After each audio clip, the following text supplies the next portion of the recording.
Oh,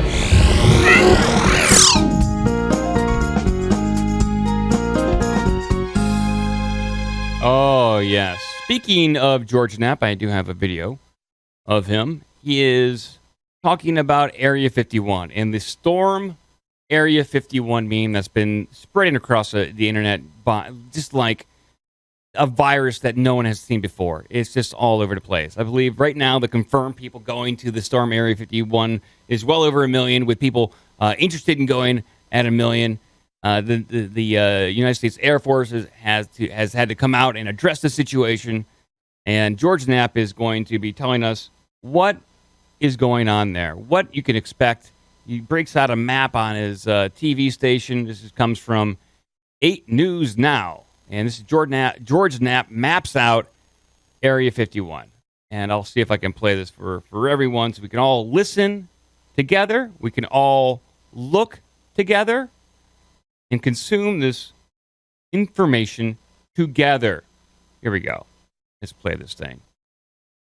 Come on, Georgie. Different locations are in the mix as gathering places for the big Area 51 shindig on September 20th. But a word of warning, some of them aren't really close to Area 51. The Alien Visitor Center is in Amargosa Valley. It was mentioned on the original Storm Area 51 Facebook post. That's right there, and it's next door to a alien cat house, which is a legal brothel that sells gifts of a different kind. But that location is on the far western side of the sprawling Nevada National Security Site, not really near Area 51. The extraterrestrial highway, that's up here. That's Highway 375. You it's on the other side of the test site to the north. It starts in this area near Hyco, and right there is the Alien Research Center. We've mentioned that in some of our reports. It's a gift shop. It's a business that's planning to host a day-long series of events on the 20th. And then as you travel westward, you'll pass by Groom Lake Road. You see it's a long dirt road that leads to the base. And you keep going up Highway 375 to the tiny community of Rachel. That is home to the Little Ailey Inn, which hosts its own events and is providing a camping area on the 20th. Rachel is the closest settlement to Area 51. It has about 50 residents, limited services, no gas station. The ET Highway continues up north. You go up there to Highway 6 at Warm Springs. And if you're looking at this on Google Maps, they've gotten in on the fun. If you pull the Street View guy onto any of these things in the area of the Nevada National Security Site, it turns the icon into a flying saucer. So someone at Google has a sense of humor. What else is going on? There you go. There is the update from George Knapp concerning the Storm Area 51 meme. And even Google got into it by changing the icon on Google Maps to a little UFO. This has gone kind of a little bit crazy. It's quite insane. And then not only do you have the Storm Area 51 thing, you also have the Raid Epstein Island thing. There is another one that I just found called, it has to do with thousands have signed up to storm Loch Ness. I'll bring this up on screen. To storm Loch Ness. So, Mike, are these the same people storming these different areas? I don't think that they can't be. I mean, not unless they're independently wealthy to travel all across the world to storm these areas, but nothing's been stormed as of yet. I would just be worried about them being able to get a ride from their mom to each of these things. Yeah, well, that is quite a concern, but at least they're carpooling at that point, and that's very important for the environment. There's something else going on here. Alex Jones touched on this a little bit on his show, that this is kind of desensitizing people to the concept of storming things. And I think that maybe he's got a point there, that we're storming Area 51, we're storming Loch Ness, paranormal kind of things, but once they start turning these crowds on something that's a little bit more political, like what if they want to storm Tucker Carlson's house? And you have a bunch of people signing up to do that. Could that be seen as a threat of violence? I would say so. This is where it kind of turns a little bit more interesting.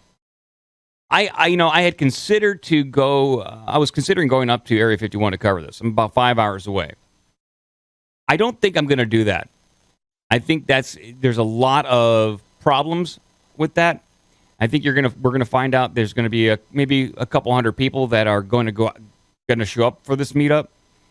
But within that group, there's probably going to be undercover operatives There's going to be people that are just not mentally stable as well. And I think that there might wind up being one or two people that actually try to throw themselves over the fence of Area 51 and wind up dying or never being heard from again. I think it's just a bad situation. I don't think it's going to go quite right. They have to commit and throw their hat over the wall for that one. Yeah, it's a huge commitment. You're basically going to say to yourself and your loved ones, I am never coming home again. I have to storm Area 51 right now. Look, man, I made a mistake. Well, no, I mean, you can say that you made a mistake, but it's kind of all or nothing at that point. There's just something else going on here. Logistically, I'd be worried about the amount of people, even if it's only a couple hundred, the amount of people showing up in these tiny, tiny little towns on these dirt roads, and the traffic and the congestion and just nut bars running everywhere. And it may be fun if you're at a distance, but I wouldn't want to get stuck in that. Yeah, that's another reason why I kind of am deciding against this. Not only the traffic and dealing with that, but I suspect that whatever military police is really surveying the perimeter of Area 51, they might just randomly pull over people and go through their cars. That very well could happen. They could say, "Look, we have an idea that there's." We saw that. They could say, "We saw the Facebook event. You're not from around here. Are you participating in the raiding Area 51?" That might give them the cause that they need, the justification they need is to pull anybody over, search their car, and just put them through hell. I don't know if I want to deal with that. I suspect that there will be other news organizations on the ground there covering as well. So I just, for me, to do that and put myself in that position, probably not a good idea. Also considering that I'm going on my honeymoon the week after. So me being locked up in jail possibly, not good for my honeymoon. Lame. Yeah. Hey, Joe, what's going on? Living the good life. You know, sitting in traffic, having a great time. Sorry, I'm late. You're like, it's like we're on a sitcom and you just like walked in. I know, I feel that way. It's just like, oh, there he is. I need intro music. You should. I got this one.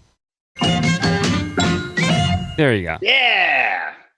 Got a. I get this sense that this whole thing's a psyop. No one's going. Do you know anybody who says they're going? I don't know anybody personally who says they're going, but I think that there are enough people out there that are UFO buffs. They're really into the paranormal and love the lore around Area 51. I think there's going to be a couple hundred that do go. I think someone's going to die. I think that's going to happen. I think the best we can hope for is whatever happens that they don't film it with vertical video on their phone. There you go. Yeah. Fuck that. I want high resolution video in the proper aspect ratio of these idiots getting shot by military contractors. We might get that, maybe if we're lucky. I got one more piece of alien news to cover, or UFO news to cover right now. This comes from Fox News. This is Tucker Carlson, who does a pretty good job at covering the recent UFO news. I think he's the only one on mainstream news that covers it. I don't know if CNN does this stuff. So this is Tucker Carlson talking after decades of denial to another government official, I believe it's a congressman, about what the military actually knows about UFOs. So we'll start this right now. Well, after decades of denial and secrecy and flat-out lying, America's defense establishment is finally admitting some of what it knows about UFOs. The Navy has admitted that its pilots encounter unidentified aircraft so often that they've had to draft new reporting guidelines to allow pilots to come forward. It's easy to find this funny, but it's also scary if you think about it. Our vast, well-funded defense establishment is seeing things in the sky they cannot account for, doing things they cannot understand. Should we be worried? Congressman Mark Walker is a Republican representing the state of North Carolina. He just sent a letter to the Secretary of the Navy, Richard Spencer, about the military's UFO investigations. We recently spoke to the congressman. Here's part of what he said. Should we be worried about this? Well, we are concerned about it. As the ranking member of Terrorism and Counterintelligence, we have questions. It comes down to some of the new infrared radar systems that we're putting on some of our new jets are detecting some things out there. We call them unidentified aerial threats, and that's something that we're looking at. Our UAPs is what we call it. We want to know the information, and that's why it's important that we take a look at this. So this has been going on an awfully long time. There's a lot of data the government has stored about this. Most of it, I think, is still classified. But there must be theories about what these objects are, what these aircraft are. What's the most plausible theory, do you think? Well, what we don't know for sure. Obviously, what we do know is the question that we're wanting to get to is this something that's a defense mechanism from another country? We do know that China is looking at hypersonic missiles. That's 25,000 kilometers, or to break it down into our language, that's getting from D.C., where I'm at, to L.A. in about 9 minutes. We don't know that the nuclear warheads can be attached to those. Is it something like that, or is it something more? We don't know, but I feel like it's something that we must take a look at, and that's why we've written Secretary Spencer of the Navy. Is there any indication that you're aware of that these sightings are foreign aircraft, Russian or Chinese aircraft? We don't know. We have no evidence to support that. We do know there's something that's traveling at that speed of what we call hypersonic now, which is a Mach 4 or 5, not to get too technical. That is something that we want to know. Is this something that another defense system in another country is more advanced, or is it something else? We're not trying to spook people out, but the AATIP, which is basically a program that the government monitors this, was to close down in 2017. So part of my question, Tucker, is it really closed down? Are we still spending resources, or is there more documentation that this program is still being able to file somewhere? That's something that we need to know, even if it's just for defense purposes alone. We spoke to a government employee who has worked on this issue, who said that the U.S. government has wreckage from one of these aircraft. Do you know anything about that? We don't know, but that's one of the 4 questions that we are asking. Is there evidence being held somewhere? Not to get too spooky once again, but if there is evidence, I believe it's important for people, specifically in my position as the ranking member of Terrorism and Counterintelligence, we need to know what this is. Of course. And those are all legitimate questions.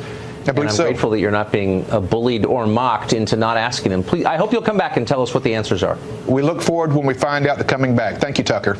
We need Space Force. We do. I think there's just so much information coming out about UFOs. It's obviously I've been covering it for the past few years, but it's really picked up and snowballed over the past year and a half. It feels like it's coming to a head. Like, I know with all this stuff, with all the paranormal stuff, it's just like another glimpse of a UFO, or a Bigfoot's jacking off behind a tree, but we don't have a clear picture of it. But here, it feels like there's some real information about to be released about this subject. And I hope they're not going to just say, it's the Chinese have some amazing technology and we've lost the war. We've lost whatever Cold War we have with them. That's kind of what it feels like. Random. They're trying to pin it like during the newscast up on the screen there. They said, "Is this like a Chinese supersonic drone or supersonic missile?" They're trying to come back with more earthly explanations for this stuff, but I don't think there really is one unless they spill the beans on all this cool propulsion systems that they have and they're testing, or that we're really being visited by aliens. So they're going to have to make a choice here. Are we being visited by aliens? We have crashed, recovered material, or did we invent this awesome technology? Or is it gaslighting? That could be too. I mean, this is being broadcast in the mainstream, so there's a narrative that they're pushing for a reason. I think that these drones that were seen by the USS Nimitz, I think that those are actually pieces of our technology. That's our technology being tested out there against our own jets. I think that's our technology. We control that stuff. I don't know if it came from, I don't know if the original technology came from Earth or not, but I think what we're seeing in the footage released, I think that's our own technology. The United States Navy has a long history of of doing this kind of stuff. And in fact, it ties directly into the person we're going to interview next week, Joe, Robert Duffy. He has written a book called Cameleo about the Navy and some of the insane technology that they have and have tested out in the wild. Does he go into the tactics too? Because I listened to that episode, and there's a lot of the tactics for people who are like walking out of areas with certain technology, and then those people become targets of gang stalking, which is basically gaslighting. Gaslighting. He does go into tactics a little bit, and there's actually an anti-gang stalking website, what you can do to combat gang stalking. So we'll talk about the U.S. Navy and what technology they may or may not have with Robert Duffy next week. But the U.S. Navy is all over this ATIP program. Then you have the United States Air Force, which probably has its own competing technology, doing its own thing. They have their own narrative. So we're seeing it's just a clusterfuck of information, and people are trying to attribute it to one thing, and I don't think it's one thing. I think you have a bunch of different agencies trying to control a narrative and get the budget and the technology for this stuff. You got the U.S. Navy, you got the Air Force doing its own thing, you got the Army, then you have the private sector doing its own thing as well. So you can't tell whose is who. Yeah.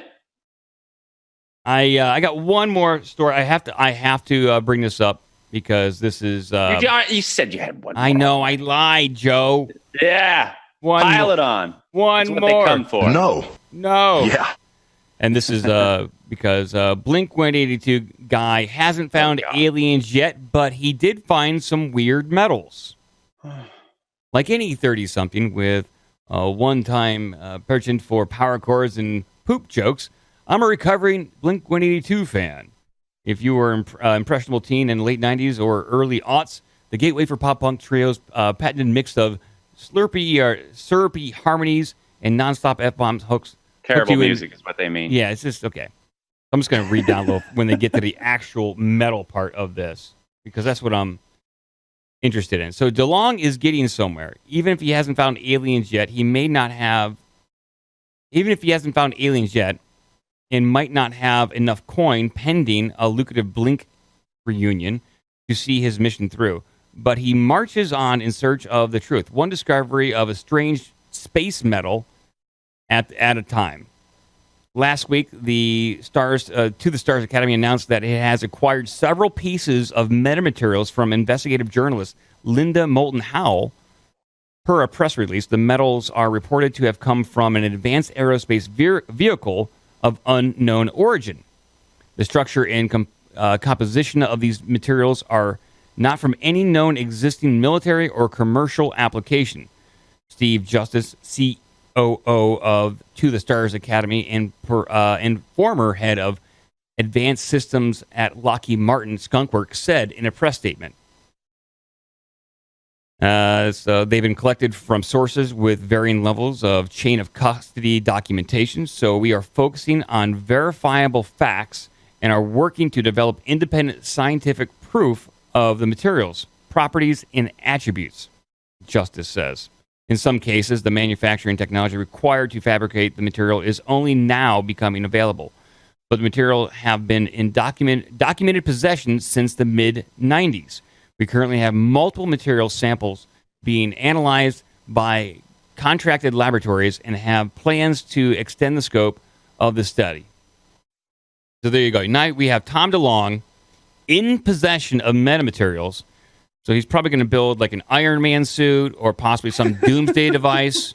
Right. Booster seats? Maybe some booster seats. Yes, you're going to need those on your spacecraft. Which I find it curious that he got this material. To the Stars Academy got this material from Linda Moulton Howe. Do you know who she is? No, who is that? She is a big-time UFO researcher. She was one of the main people that documented the cattle mutilations in the late 70s, early 80s. She did a very, very good job at documenting that entire event. And I think there's still cattle mutilations going on today, but at the time it was came out of the blue. So she was boots on the ground, did a lot of research on that. She still does UFO investigations and does some pretty interesting stuff. I just heard a talk with her a couple days ago where she did some research on that guy in L.A. who was found dead in his SUV. Do you remember that story where this guy was found dead in his SUV with all the guns? With all the guns and money. Yeah. I can provide a link to people who want to listen to this. Wow, Cretched found a very old photo of Blink 182. Oh, really? Yeah, those are great. We got a photo of Tom DeLonge's Iron Man suit coming up. Oh, well, nice. Yep. Giving me a knobber.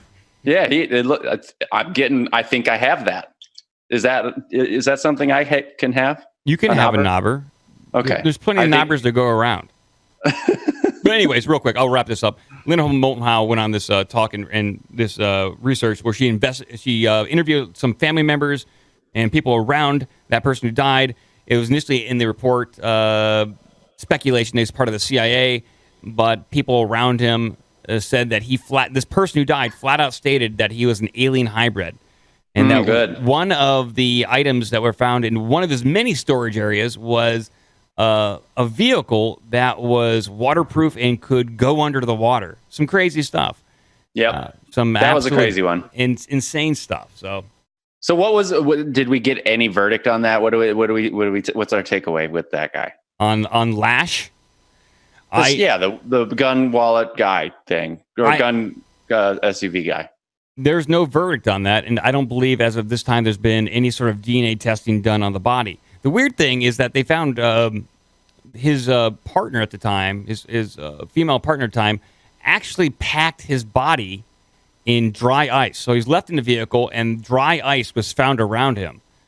That's what he, I guess, instructed them to do in the event that he died. So the CIA could come grab him, or whatever agency can come grab him and revive him at a later date. There's just weird things. And there were actually people with him at the time when he died, and they just left his body there, which is not against the law. It's not against the law in California. You can just literally leave. If you see a dead body, you do not have to report it to the authorities. That's a speech issue. But I will actually do a follow-up, because she gave that the talk I listened to about that was from a few years ago. So pretty soon I'll do an update on, I think his name was Jeffrey Lash, the guy who died with a lot of guns and money. Gretch should put that link in the Carrot Shop if you do want to dive in a little bit further for a flashback. We're here. Why not? Let's take a look at this before we get on to any other news. So yeah, this is let's see here. Dead LA man who had 1,200 guns, underwater car identified, believed to be part alien secret government worker. There we go. This comes from such a crazy headline. That's an interesting headline. The mystery behind the Los Angeles gun fanatic found decomposing in his car last week has deepened as his fiance's family said he was an alien hybrid secretly working for the government. The bizarre statement came Wednesday as the betrothed woman's lawyer identified the dead man as Jeffrey Allen Lash, almost 1 week after he was discovered rotting in his car parked on the street in the Tony Pacific Paladina or Paladine neighborhood. Los Angeles police found more than 1,000 guns, nearly 7 tons of ammunition, bow and arrows, knives, machetes, $230,000 in cash inside his home last Friday. They also discovered a Toyota SUV designed to drive underwater among the 14 vehicles registered to his name. Crazy. Get that one to Tucker Carlson, because you know what? That's one of those stories where when it came up, I know a lot of people were like, what the hell? This is crazy. And where was the follow-up? Nobody was like, hey, we need to, whatever happened to that thing? You know? Whatever happened to the guy with like almost 2,000 guns and cash on hand? In an underwater car. In an underwater car, and claiming that he was an alien. Shut up. The whole Stop asking stupid questions. Lash, the guy who died, was also believed to be an alien sent to Earth to protect us, according to Laura Vandebunker, the mother of the 39-year-old Dawn Vadebunker, who used to work for Nebron. So there's just people are just it's just an insane story. It's crazy. So I'll do a follow-up on this and see if there's anything new to talk about this. Maybe we did a good enough job right here. But the daughter, Dawn Van Bunker, who used to work for Jeffrey Lash, the guy who died, she definitely believed he was part alien. And then after his death, she just took off. She left the state, like went up north. Her parents couldn't find her, so they filed a missing persons report on her. She appeared 17 days later up near Sacramento. She wrote a letter to her family saying, "I'm not coming home ever again. I'm going to be up at some compound." She didn't say where she was, to basically focus and do healing for the coming changes to the Earth in 2023. And those changes are a brand new government in 2023. Something big's going to happen, according to this person and this whole entire incident. All right. Crazy stuff around the show. Crazy alien stuff, all kind of circling the drain. Let's see if it goes anywhere. It might just bubble back up. Yeah, maybe. All right. Let's move on, Joe. How about that? I like to dwell on the past. Me too.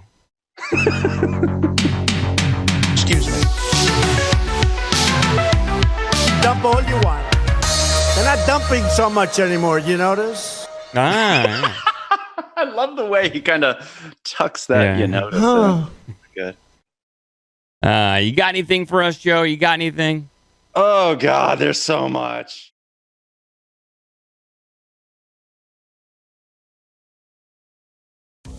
If you want to join the Slack or Discord, give us an email at ourbigdumbmouth@gmail.com.